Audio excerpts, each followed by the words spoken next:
है और ये रोज़ाना अपनी शिकस्त तस्लीम करते हैं। जिस तरह गिलगित बल्तिस्तान के इलेक्शन में पाकिस्तान की मिलिट्री एस्टेब्लिशमेंट ने हथियार फेंके हैं और जिस तरीके से ये मैदान से भागे हैं और पाकिस्तान तहरीक इंसाफ के लिए मैदानी जो है वो बंद कर दिया है, तो इसका मतलब आप अच्छी तरह समझ जाएं कि जब खेला नहीं जा रहा तो मैदान ही उखाड़ दो, विकटें उखाड़ कर भाग जाओ।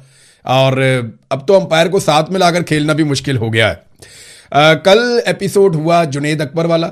जुनेद अकबर को वहां पे रोक दिया गया, फिर सूबा बदर और फिर गिरफ्तार, और ये सारा कुछ आप देखते रहे तमाशा। और पाकिस्तान तहरीक इंसाफ को बिल्कुल किसी किस्म की लेवल प्लेइंग फील्ड नहीं दी गई। लेवल प्लेइंग फील्ड तो बहुत दूर की बात है, तहरीक इंसाफ को तो फील्ड ही नहीं दी गई और ये जबरदस्ती किया जा रहा है वहां पे। कल जुनेद अकबर के साथ हुआ और अब असद कैसर साहब के साथ हुआ। असद कैसर साहब इस्लामाबाद एयरपोर्ट से जाना चाह रहे थे स्कर्दू, जहां पे उन्होंने इंतखाबी तहरीक चलानी थी पाकिस्तान तहरीक इंसाफ के उम्मीदवारों के लिए, क्योंकि तहरीक इंसाफ तो है नहीं, ना उनके बेचारों का कोई इंतखाबी निशान है, तो वो अलग अलग इंतखाबी निशानों पे इलेक्शन लड़ रहे हैं। वो मैं आपको याद दिलाता रहूँगा वक्तन फवक्तन। ये आप एक स्क्रीनशॉट देख लें, यहाँ पे आप अपने अपने हलके में पहचान लें कि आपने मिलिट्री एस्टेब्लिशमेंट के खिलाफ किस उम्मीदवार को किस निशान पर वोट डालना है। तो ये आपकी स्क्रीन पे अब फिर नजर आ रहा है। तो नाजरीन, ये असद कैसर साहब को रोकने के लिए पंजाब पुलिस इकट्ठी हो गई और उन्होंने एयरपोर्ट जाने वाला रास्ता बंद कर दिया। अब ये वहां पे खड़े हैं, पीछे गाड़ियों की कतारें लग गई। यानी इतने को ये बेवकूफ लोग हैं और इतने बुखलाए हुए हैं कि असद कैसर को अगर आपने रोकना था स्कर्दू जाने से, तो जब वो एयरपोर्ट के अंदर जाते तो आप उन्हें कहते जी यहां पे साइड पे खड़े हो जाए, आप नहीं जा सकते स्कर्दू। तो असद कैसर साहब साइड पे खड़े हो जाते और उसके बाद आप उन्हें कहते जी आप वापस जाएं, तो उनको वापस जाना पड़ता। लेकिन इन बेवकूफों ने सारा का सारा रोड ही ब्लॉक कर दिया और सारा रास्ता बंद कर दिया। हजारों गाड़ियां जो है वो ट्रैफिक जैम के अंदर फंस गई और उसके बाद बहुत सारे लोगों की फ्लाइटें भी मिस हो गई। तो ये इतने अक्लमंद हैं, इनकी बौखलाहट की इंतहा यहां तक पहुंच गई है कि एक शख्स को स्कर्दू जाने से रोकने के लिए ये लोग सारा का सारा रोड बंद कर देते हैं, कई लोगों की फ्लाइटें मिस करवा देते हैं। ख्वाजा साद रफीक की भी फ्लाइट मिस हो गई। ख्वाजा साद रफीक ने भी जाना था और जाकर यहां पे इंतखाबात के लिए जो है ख्वाजा साद रफीक ने कंपेन चलानी थी गिलगित बल्तिस्तान में। अब वो ख्वाजा साद रफीक ने क्या कहा जरा ये भी आप सुने। ख्वाजा साद रफीक ने कहा कि आज मुझे इंतखाबी मुहिम के ज़िमन में स्कर्दू जाना था। बर वक्त इस्लामाबाद एयरपोर्ट के बाहर पहुंचे तो देखा कि रावलपिंडी पुलिस ने एयरपोर्ट जाने वाली तमाम ट्रैफिक रोकी हुई है। बहुत कोशिश के बावजूद इस ट्रैफिक ब्लॉकेट की कोई माकूल वजह बयान नहीं की गई। एयर ब्लू ने भी जो है वो एयरपोर्ट के गेट पर ट्रैफिक की जबरी बंदिश के बावजूद फ्लाइट को वक्त से पहले क्लोज किया। स्कर्दू के लिए मुझ समेत 13 मुसाफिरों की फ्लाइटें मिस हो गईं। हमारे गिर्द सैकड़ों मुसाफिर, खवातीन, बच्चे, बुजुर्ग गर्मी में रुल रहे थे। मुख्तलिफ फ्लाइट्स के बहुत से मुसाफिरों की फ्लाइट्स मिस हुई, प्रोग्राम खराब हुए। घंटों की खज्जल खुआरी के बाद वापस लौट आए हैं। बेहिसी और नलायकी की भी कोई हद होती है। अजराए करम दहशतगर्दी की इतला वाली कहानी सुनाने की कोशिश ना की जाए। नॉर्मली फिर इस तरह के मौके पे ये कहते हैं ना कि जनाब वो दहशतगर्दी का वाकया होने वाला था, तो दहशतगर्दी के डर से, ताकि दहशतगर्दी से बचा जा सके, तो हमने स्पेशल इंतजाम किए थे, तो इतने लोगों की फ्लाइटें मिस हो गई। पूरी दुनिया में नहीं होती हैं, पाकिस्तान में ही तमाशे होते हैं और वो भी पाकिस्तान की मिलिट्री एस्टेब्लिशमेंट करती है। अब ख्वाजा साद रफीक भी नहीं जा सके, इन्होंने भी कंपेन चलानी थी जाके अपनी पॉलिटिकल पार्टी के लिए। रोकना था असद कैसर को, ख्वाजा साद रफीक को भी रोक लिया। देखिए, ये जुनेद अकबर से, असद कैसर से ये इतना डरते हैं, तो आप सोचिए कि ये इमरान खान से कितना डरते होंगे, कितने खौफजदा होंगे कि ये इन लोगों को कंपेन नहीं करने दे रहे। तो इमरान खान, मैंने आपको पहले बताया कई मरतबा कि जब तक आसिम मुनीर साहब हैं और जब तक आसिम मुनीर साहब के साथ कोई इमरान खान साहब की डील नहीं होती, जब तक कि आसिम मुनीर साहब को इस बात का यकीन नहीं आ जाता कि वो किसी खतरे में नहीं रहेंगे इमरान खान की वजह से, तब तक इमरान खान को ये कभी नहीं छोड़ेंगे।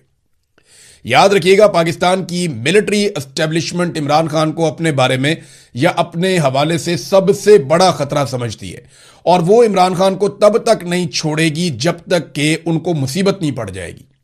ये अवाम इमरान खान को छुड़ाएगी। जब अवाम इनको जकड़ लेगी और इनसे कहेगी कि इमरान खान को छोड़ो, तो फिर आप देखेंगे कि अदालतों से इंसाफ भी मिलेगा, फिर इमरान खान साहब बाहर भी आएंगे। जब इनके ऊपर दबाव पड़ेगा, और दबाव पड़ने के 3-4 तरीके हैं। नंबर 1, इनकी मईशत के अंदर वो दुर्गत बन रही है कि ये पाकिस्तान को चलाने का, घसीटने के काबिल भी नहीं रहे। पाकिस्तान की मईशत की इन्होंने मंजी ठोक दी है, कोई इनको पैसे भी नहीं दे रहा और अवाम के ऊपर बोझ बढ़ता चला जा रहा। एक दबाव इनके ऊपर यह आएगा बहुत शदीद। दूसरा दबाव, अवामी ताकत अगर बाहर आ जाती है और बड़े पैमाने पर लोग निकलकर इन्हें मजबूर कर देते हैं कि अब आप इमरान खान को छोड़ें, आप बेगुनाह उसे मजीद अंदर नहीं रख सकते बाकी कैदियों के साथ, तो वो एक दूसरी सिचुएशन है। तीसरी, आलमी सतह पे इस तरह के मुतालबात आसिम मुनीर के सामने आ रहे हैं जिनके ऊपर अमल दरामद वो कर नहीं पाएंगे। बड़ा सख्त रद्द-ए-अमल आएगा पूरी दुनिया से और पाकिस्तान से, तो उसके लिए उन्हें कुछ थोड़ा सा पॉलिटिकल कैपिटल चाहिए होगा और वो सिर्फ इस वक्त पाकिस्तान में इमरान खान के पास है। ये अलग अलग चीजें हैं और ये मैं आपको बता रहा हूं, ये एक तज्जिया है, ये कोई खबर की बुनियाद पे मैं आपको नहीं कह रहा। तो ऑब्वियस है, ये नजर आता है, कॉमन सेंस की बात है कि आसिम मुनीर साहब को जितना खौफ है वो तो उनके एक्सटेंशन लेने में ही आपको दिखाई दे गया। आपको पता चल गया कि जनाब बहुत खौफजदा है, इन्होंने एक्सटेंशन ले ली 3 साल के बाद। ना सिर्फ इन्होंने एक्सटेंशन ली बल्कि इस्तिस्ना भी ले लिया, तो वो बहुत डरे हुए हैं। लिहाजा वो कभी भी इमरान खान को नहीं छोड़ेंगे जब तक कि उनको छुड़वाया नहीं जाएगा। असद कैसर साहब ने एक स्टेटमेंट जारी किया बाकी लोगों के साथ बैठकर, उन्होंने कहा जी मैं स्कर्दू जा रहा था जहां 7 जून को इंतखाबात हो रहे हैं, वहां हुकूमती वुज़रा पहले से मौजूद हैं। हालांकि वुज़रा इंतखाबी मुहिम नहीं चला सकते। मेरी सुबह 9:30 बजे फ्लाइट थी मगर एयरपोर्ट जाने वाली सड़क ब्लॉक कर दी गई। डीएसपी समेत पुलिस की भारी नफरी मुझे रोकने के लिए तैनात थी। सबसे पहला सवाल यह है कि पंजाब पुलिस कैसे मुझे गिलगित बल्तिस्तान जाने से रोक सकती है? पंजाब पुलिस ने इंतहाई गैर इखलाकी हरकत की है। मैं साबिक स्पीकर कौमी असम्बली और मौजूदा रुकन असम्बली हूं, जबकि ये एक वफाकी मामला है। बिलावल भुट्टो भी वहां गए, वजीर आजम ने भी वहां जाकर ऐलानात किए और पीपल्स पार्टी और नून लीग की पूरी फौजे जफर मौज वहां बैठी हुई है, मगर पीटीआई के साथ इम्तियाजी सलूक किया जा रहा है। हमारे सूबाई सदर जुनेद अकबर को सूबा बदर किया गया। ये किस किस्म का नक्शा पेश किया जा रहा है? ये असद कैसर साहब ने एक स्टेटमेंट जारी किया और पाकिस्तान तहरीक इंसाफ खैबर पख्तूनख्वा ने इसको छापा भी है। एक लेटर भी लिखा सोहेल अफरीदी साहब ने। वैसे इन चीजों से फर्क कोई नहीं पड़ेगा, एस्टेब्लिशमेंट ने अपना फैसला किया हुआ है और उन्हें हुक्म आया हुआ है। देखिए, मुझे ना एक दिन एक सीनियर फौजी ऑफिसर ने यह बात बताई थी। उसने मुझे कहा था कि हमारे यहां ऐसा नहीं होता कि हम पॉसिबिलिटीज देखते हैं कि यह काम कैसे होगा। उन्होंने कहा हमें ऑर्डर आता है और फिर हम पॉसिबिलिटी बनाते हैं कि यह काम हमने कैसे करना है। इसको जरा आप समझ लें कि ऐसा नहीं होगा कि देखो वहां पे क्या हो सकता है, ये नहीं। ऑर्डर आता है आर्मी चीफ की तरफ से ये कि ये काम करना है और उसके बाद फिर वो हालात को उसके मुताबिक मोड़ना शुरू करते हैं। तो हर हाल में उन्हें वो काम करना पड़ता है। अक्सर मैंने जर्नलिस्टों के मुंह से सुना है कि हमें बताया जाता है चीफ इज चीफ, कि जनाब चीफ ही चीफ है, वो जो कहता है बस वही हमें करना पड़ता है, वो जो लिख दे बस वही है, जो वो कह दे अपनी जुबान से वही हमें करना होता है। और इसको अगर डिक्टेटरशिप नहीं कहेंगे तो और क्या कहेंगे? पाकिस्तान में तो ऐसे ही होता है। बहरहाल सोहेल अफरीदी ने खत लिखा, गिलगित बल्तिस्तान के इंतखाबात में शफाफियत के लिए chief justice supreme appellate court Gilgit Baltistan, इन्हें खत अरसाल किया गया। सोहेल अफरीदी ने तशवीशनाक सूरत हाल पर सुप्रीम कोर्ट के एपेलेट कोर्ट गिलगित बल्तिस्तान के चीफ जस्टिस को खत अरसाल करते हुए फौरी अदालती मुदाखलत की दरख्वास्त की है। उन्होंने कहा कि गिलगित बल्तिस्तान में इंतखाबी माहौल के बारे में मौसूल होने वाली इतलात इंतहाई तशवीशनाक हैं, जहां एक सियासी जमात को इंतखाबी सरगर्मियों, अवामी इज्तमाआत, इंतखाबी मुहिम और पार्टी क़यादत और कारकुनान की नकलो हरकत में गैर जरूरी रुकावटों का सामना है। उन्होंने निशानदेही की कि सियासी कारकुनों को हरासा करने, गैर कानूनी गिरफ्तार करने और सियासी सरगर्मियों में रुकावट डालने की इतलात सामने आ रही हैं, जो अगर ना रोकी गई तो इंतखाबी अमल के साथ उसकी साख और शफाफियत को शदीद नुकसान पहुंचेगा। पाकिस्तान का आइन हर सियासी जमात और शहरी को आज़ादाना, मुनसिफाना, शफाफ और गैर जानिबदाराना इंतखाबात में हिस्सा लेने का बुनियादी हक देता है। वज़ीर आला ने जनाब कुछ गुजारिशात भी की हैं कि इंतखाबात के आज़ाद, मुनसिफाना, शफाफ और गैर जानिबदाराना इनेकाद को यकीनी बनाने के लिए मुतल्लिका इदारों को वाज़ेह हदायत अदालत की जानिब से जारी की जाए। गैर कानूनी तौर पे हरासा करना, गिरफ्तारियां करना और पाबंदियां जो लगाई गई हैं वो फौरी तौर पे उन्हें रोका जाए। तमाम सियासी जमातों को एक जैसा मौका फराहम किया जाए। इंतखाबी अमल के दौरान आईनी और जमहूरी हकूक की किसी भी खिलाफ वर्जी के खिलाफ फौरी और मौसर कार्रवाई की जाए। अदालत से अपील की कि वो अपने आईनी इख्तियारात इस्तेमाल करते हुए कानून की हुक्मरानी, जमहूरी इक़दार के तहफ़्फ़ुज़ और अवाम के इंतखाबी अमल पर एतमाद को यकीनी बनाने के लिए ज़रूरी अहकामात जारी करें। अच्छा, एक चीज़ और करनी चाहिए, एक और भी चीज़ है वो होनी चाहिए। पाकिस्तान तहरीक इंसाफ के हमायत याफ्ता जितने भी उम्मीदवार वहां पे इलेक्शन लड़ रहे हैं और जितनों को मजीद वो अपने साथ मिला सकते हैं, इन सबको एक मुश्तरका तौर पे खत लिखना चाहिए इसी चीफ जस्टिस को एपेलेट कोर्ट के, और इसको रिकॉर्ड पे रखना चाहिए कि हमें ना कैंपेन चलाने दी जा रही है, ना हमारी क़यादत को यहां पे आकर जलसे जुलूस करने की इजाजत दी जा रही है, हमारे रास्ते रोके जा रहे हैं, हमारे वोटों को दूर दूर के इलाकों में ट्रांसफर किया जा रहा है और मिलिट्री एस्टेब्लिशमेंट इसके अंदर बेजा मुदाखलत कर रही है इलेक्शन में। इसको रिकॉर्ड के ऊपर जरूर रख लें। ये आज या कल के दिन के अंदर पाकिस्तान तहरीके इंसाफ के हमायत याफ्ता तमाम उम्मीदवारों को, जो बाकी उम्मीदवार हैं जिन मजीद के साथ भी ज्यादती हो रही है ना, यानी वो तो जीतने की दौड़ में तो नहीं है, बहुत सारे उम्मीदवार होंगे बीच में, तो उनको भी साथ शामिल करें और उनको भी लेटर लिखवा के जाके कोर्ट को देकर आए। ये जब इस तरह के लेटर्स लिखेंगे ना, और एक पटिशन बेशक डाल दें ताकि ये रिकॉर्ड का हिस्सा रहे और कल को ये चीजें काम आएंगी। काजी फायदी साहब को याद है वो क्या कहता था? वो कहता था जनाब जब ये हो रहा था तब आप क्यों नहीं है, वो सारे नस्से बज्जे हुए थे बेचारे, कहां से आते? तो ये इनका बहाना कल को होता है। लिहाजा पाकिस्तान तहरीके इंसाफ को अपने तमाम कैंडिडेट से भी इसी किस्म का एक लेटर या एक पटिशन जो है वो अदालत में डलवानी चाहिए। अब नाजरीन, अमीर मुकाम का बेटा जो अपोजिशन लीडर है यहां खैबर पख्तूनख्वा में, वो जब पहुंचता है वहां पे तो उसे प्रोटोकॉल दिया जाता है और फौजी उसे प्रोटोकॉल दे रहे हैं, फौजी उससे हाथ मिला रहे हैं, उसको प्रोटोकॉल दे रहे हैं, उसको रास्ते बनाकर दे रहे हैं। तो एक तरफ जो पाकिस्तान की फौज है, जो पाकिस्तानियों की फौज है, पाकिस्तानी टैक्स देते हैं तो ये फौज बनती है, चलती है। ये फौज एक पॉलिटिकल पार्टी के एक लीडर को प्रोटोकॉल दे रही है और उसको सहूलतकारी कर रही है इलेक्शन के बीच में, और दूसरी पॉलिटिकल पार्टी को दीवार के साथ लगाया जा रहा है। उसके लोगों को या तो आने ही नहीं दिया जा रहा, और जो आ जाता है असल में ये रिस्पॉन्स से डर गए। जुनेद अकबर साहब को जिस तरह का रिस्पॉन्स मिला, ये उस रिस्पॉन्स से डर गए। और इस वक्त आप कहीं पे भी पाकिस्तान तहरीके इंसाफ का झंडा देखते हैं तो आप देखते हैं उसके साथ बहुत सारे लोग खड़े हैं। हर तरफ पाकिस्तान तहरीके इंसाफ के झंडे नजर आते हैं, हर तरफ पाकिस्तान तहरीके इंसाफ का वोटर और सपोर्टर नजर आता है। पूरी कहानी एक सिमत में चल रही है। मिलिट्री एस्टेब्लिशमेंट को बदतरीन शिकस्त हो चुकी है गिलगित बल्तिस्तान में, सिर्फ उसका अनाउंसमेंट होना बाकी है। और अनाउंसमेंट के लिए वो वही पुराना तरीकाकार करेंगे कि बजाय इसके कि अपनी शिकस्त तस्लीम करें, वो पाकिस्तान तहरीके इंसाफ के खिलाफ फॉर्म 47 जारी करने की कोशिश करेंगे और 2 नवंबर से इलेक्शन जो है वो पीपल्स पार्टी और पीएमएलएन को दे देंगे।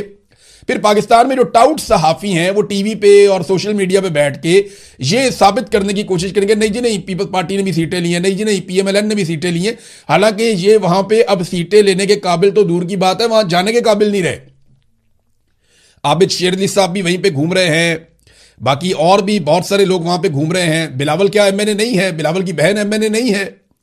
बहुत सारे लोग और भी एमएनए एमपीए वहां पहुंचे हुए हैं। फौज सफर मौज वहां पे काम कर रही है, लेकिन इन्हें पूछने वाला कोई नहीं है। गिलगित बल्तिस्तान की आवाम को जो है ना, वो एक बात बड़े अच्छे तरीके से समझ लेनी चाहिए कि इन पर एक कठपुतली हुकूमत मुसल्लत करने की तैयारी की जा रही है और इसे सिर्फ वो खुद ही हिम्मत करके रोक सकते हैं। वो अल्लामा इकबाल का एक शेर है ना, खुदा ने आज तक उस कौम की हालत नहीं बदली, ना हो जिसको ख्याल खुद अपनी हालत बदलने का। अगले 5 साल पछताते रहे, उससे बहुत बेहतर है कि 5-10 दिन जोर लगा लें। गिलगित बल्तिस्तान के लोगों से मेरी गुजारिश है कि अगले 5 साल पछताने से बेहतर है कि वो 5-10 दिन जोर लगा लें और किसी तरह अपनी मनपसंद हुकूमत बना लें। अगर मिलिट्री एस्टेब्लिशमेंट ने अपनी कठपुतली हुकूमत मुसल्लत कर दी तो फिर आप भूल जाएं कि आप कुछ अचीव कर पाएंगे अगले 5 साल में। आपके वसाइल पे, आपके हकूक के ऊपर मजीद डाके डाले जाएंगे, क्योंकि पाकिस्तान की मईशत तबाह हो गई है। अब इन्होंने हर चीज पे कब्जा करना है। मैं मिसाल आपको देता हूं, ये देखे ना, ये जेट फ्यूल सस्ता किया पाकिस्तान की हुकूमत ने। अब ये है तो देखने में एक छोटी सी खबर, ये जियो न्यूज के ऊपर, चलो मैं वहां से पढ़ के आपको बता देता हूं। जेट फ्यूल की कीमत में 48 रुपए 80 पैसे फी लीटर की कमी। जो नई कीमत मुकर्रर की गई वो 283 रुपए 52 पैसे फी लीटर हो गई, यानी $1 का हो गया लगभग। 280-82 रुपए का डॉलर है तो 283 रुपए का फी लीटर जेट फ्यूल हो गया $1 का। आपको पता है दुनिया भर में जेट फ्यूल महंगा होता है, डीजल और पेट्रोल सस्ता होता है।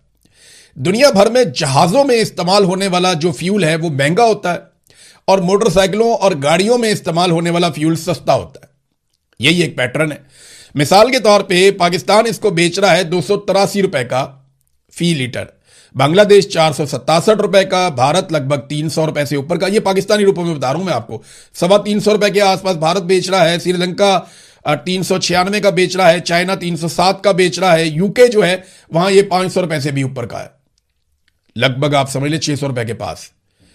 तो पूरी दुनिया में जेट फ्यूल जो है वो महंगा है, कि जहाज में इस्तेमाल होने वाला फ्यूल महंगा है, उसको रिफाइन करने की कॉस्ट होती है ना, वो बड़ा महंगा पड़ता है। डीजल और पेट्रोल पूरी दुनिया में सस्ता है, यानी गरीब का फ्यूल पूरी दुनिया में सस्ता, अमीर का फ्यूल पूरी दुनिया में महंगा। पाकिस्तान में उल्टा चक्कर है। क्यों पता है आपको? मैं आपको बताता हूं। जब तक पीआईए सरकार के पास थी तब तक सरकार को इस बात की परवाह भी नहीं थी कि जेट फ्यूल कितने का है, क्योंकि सरकार का पैसा जा रहा था ना, अवाम का पैसा जा रहा था। जब से पीआईए फौजी फाउंडेशन के पास गई है, पाकिस्तान में एयरलाइंस वालों की मौजें लग गई हैं, क्योंकि अब जेट फ्यूल महंगा नहीं होगा। देखिए, पीआईए खसारे में जाए कोई फर्क नहीं पड़ता, जब पाकिस्तान की गवर्नमेंट के पास है, सरकार के पास है, अवाम की मलकियत है, खसारे में चला जाए कोई फर्क नहीं पड़ता। लेकिन जैसे ही ये जाएगा मिलिट्री एस्टेब्लिशमेंट के एक इदारे फौजी फाउंडेशन के पास, तो अब इसको खसारे में नहीं जाने देना। अब जेट फ्यूल सस्ता होगा, मोटरसाइकिल का फ्यूल महंगा होगा। समझ रहे हैं आप बात को? लगभग 400 रुपए का लीटर मोटरसाइकिल में पेट्रोल डलता है, और उससे 125 रुपए सस्ता आपको जेट फ्यूल मिल जाता है। अगर आपके पास जहाज है तो आपको फ्यूल सस्ता मिलेगा, अगर आपके पास मोटरसाइकिल या चिंची है या रक्षा है तो आपको फ्यूल महंगा मिलेगा। यह है पाकिस्तान। ना ऐसा इंडिया में हो रहा है, ना श्रीलंका में, ना बांग्लादेश में। उन ममालिक के अंदर जेट फ्यूल महंगा, पाकिस्तान में सस्ता। उन ममालिक में अवाम का पेट्रोल सस्ता, पाकिस्तान में महंगा। ये पाकिस्तान की हुकूमत कर रही है और इन्होंने आगे भी यही करना है। मैं आपको एक डाटा बताने वाला हूं, आपके रोंगटे खड़े हो जाएंगे। ये डाटा आप सुने, आपके 14 तबक रोशन हो जाएंगे, ये आपके साथ जो करने जा रहे हैं। नाजरीन, आईएमएफ ने अपनी हालिया एक रिपोर्ट पेश की है। बहुत सारे लोगों ने इस पर तवज्जो नहीं दी। हमारे कुछ जर्नलिस्ट हैं जिन्होंने इस पर काम किया, उनमें मैं तारीफ करना चाहूंगा किस्मत खान साहब की। उन्होंने शानदार काम किया है और वो हमेशा करते भी हैं। तो उन्होंने इस रिपोर्ट पे उनकी नजर पड़ी, बाकी सहाफियों की तरह उन्होंने भी इसके ऊपर काम किया। तो मैंने जब ये रिपोर्ट पढ़ी तो मैं हैरान हो गया। आईएमएफ ने अपनी हालिया रिपोर्ट में आइंदा 5 सालों में पाकिस्तान कितनी पेट्रोलियम लेवी वसूल करेगा उसके अहदाफ का तखमीना जारी कर दिया कि जनाब पाकिस्तान ने पाकिस्तानियों से कितनी लेवी निकलवानी है। ये लेवी वो टैक्स है जो 1 लीटर पेट्रोल के ऊपर आपको देना पड़ता है। आपने 2022 से लेकर 2026 तक 4 सालों में पता है कितनी लेवी दी है? ये जो इमरान खान के दौर के बाद एकदम पेट्रोल महंगा हो गया था, ये लेवी की वजह से हुआ, जो शहबाज शरीफ ने आते ही लगा दी। और लगाते लगाते जो 150 वाला पेट्रोल है वो 400 रुपए पे पहुंच गया। हालांकि आलमी मंडी में आज भी इमरान खान साहब के दौर से सस्ता है। तो 150 वाला पेट्रोल जो 400 रुपए पे पहुंचा है, इसके पीछे सबसे बड़ी जो वजह है वो लेवी है। और इन 4 सालों में जो लेवी वसूल की गई है पाकिस्तानियों से वो है 4,365 अरब। 4,365 अरब की लेवी वसूल की गई 4 सालों में। अगले 5 सालों में जो आईएमएफ ने हदफ दिया है उसमें लेवी पता है कितनी है जो इन्होंने 5 सालों में वसूल कर दी है? वो है 10,780 अरब। दुगनी, यानी जितनी लेवी आपने पिछले 4 सालों में दी है, इससे डबल से ज्यादा लेवी आपने अगले 5 सालों में देनी है। यानी जितना महंगा पेट्रोल आप आज खरीद रहे हैं, इससे दुगनी कीमत पे पेट्रोल आपको आने वाले वक्त में खरीदना पड़ेगा। और अगर यह डाटा ऐसे ही है, क्योंकि यह आईएमएफ की रिपोर्ट के अंदर आ गया है, इसके ऊपर यूं ही अमल दरामद होता है, तो मेरी बात याद रखिएगा, आपको पेट्रोल 450-500 रुपए लीटर खरीदना पड़ेगा। क्योंकि जेट फ्यूल तो इन्होंने महंगा करना नहीं है, आम आदमी का पेट्रोल महंगा करना है। और आईएमएफ को एक बात समझ आ गई बड़े अच्छे से। आईएमएफ को यह पता चल गया है कि यह मईशत चलाने के काबिल नहीं है। आसिम मुनीर साहब की पॉलिसीज के साथ मईशत नहीं चल सकती, क्योंकि वहां पे सियासी इस्तेहकाम नहीं है। पाकिस्तान के अंदर जुल्म है, जबर है, अदलिया के ऊपर जैसा कंट्रोल है, मीडिया के ऊपर जैसा कंट्रोल है, जो कुछ पाकिस्तान में इन्होंने किया है, ऐसी सूरत हाल में कोई सरमायाकारी लेकर पाकिस्तान में आने वाला नहीं है। उधार पैसा आपको थोड़ा बहुत मिल जाता है। पाकिस्तान से लोग भाग रहे हैं, पैसा ले लेकर भाग रहे हैं, तो पैसा निकालना कहां से है? तो वाहिद रास्ता जो बच जाता है वो ये लेवियां हैं। बिजली महंगी कर दो, गैस महंगी कर दो, लेवी लगा दो, इजाफी टैक्सेस लगा दो, लोगों के ऊपर और बोझ डाल दो, जो चीजें लोग खाते हैं उनके अंदर से टैक्स निकाल लो, कुछ ना कुछ करके लोगों को निचोड़ो और उनसे पैसा निकलाओ। आईएमएफ को यह बात समझ आ गई। आईएमएफ यह बात समझ गया कि यहां पे कारोबारी लोगों से टैक्स नहीं लिया जा सकता। आईएमएफ ये बात समझ गया कि माफिया को यहां पे हाथ नहीं लगाया जा सकता, तो आईएमएफ अपना पैसा कैसे पूरा करेगा? वो पैसा पूरा करेगा किसी ना किसी तरह की लेवी से, किसी ना किसी तरह के टैक्स से, किसी ना किसी तरह के आवाम का खून नचोड़ने से। और अब वो खून नचोड़ने का सिलसिला शुरू हो चुका है। ये बाकायदा एक एक साल का डाटा लिखा है। ये बड़ा इंटरेस्टिंग डाटा है कि एक एक साल में ये 1727 अरब से शुरू होगा, एक साल, पहला साल, और जो आखिरी साल है उसमें ये 2637 अरब रुपए तक जाएगा। यानी जितनी लेवी पाकिस्तान अभी 2-2.5 साल में इकट्ठी करता है, उतनी लेवी एक साल में इकट्ठी करेगा। ये पाकिस्तान के साथ जुल्म करने जा रहे हैं और आप ये जुल्म होता हुआ देखेंगे, आप इसको विटनेस करेंगे, क्योंकि पाकिस्तान इस तरह नहीं चलेगा जब तक आप पाकिस्तान की आवाम की राय का एहतराम नहीं करेंगे। और वो इन्होंने नहीं करना, वो आवाम को करवाना पड़ेगा। गिलगित बल्तिस्तान में देख लेना आप, रीटेलीकास्ट हो रहा है ना 8 फरवरी के इलेक्शन का, 2024 वाले का, ये फिर रीटेलीकास्ट गिलगित बल्तिस्तान में, इसके बाद कश्मीर में। कश्मीर भी वार्निंग दे रहे हैं, अगले वीलॉग में बात करते हैं। लेकिन एक चीज मैं बताऊं जाते जाते, आपने घबराना नहीं है, डरना नहीं है। इनकी मंजी ठुकी हुई है। जितने आप परेशान हैं, आपसे ज्यादा ये परेशान है। और मैं आपको यह बता रहा हूं कि जिस दिन आपने फैसला कर लिया पूरे पाकिस्तान ने कि उन्होंने फैसला अपने हाथ में लेना है, इनकी कोई औकात नहीं है कि ये आपके सामने ज्यादा देर तक टिक पाए। ये मैं आपको गारंटीड कह रहा हूं। तो ये तब तक आपने मार खानी है जब तक आपका मूड है। अब तक के लिए इतनी, अपना ख्याल रखिएगा, अपने चैनल का भी। अल्लाह हाफ़िज़।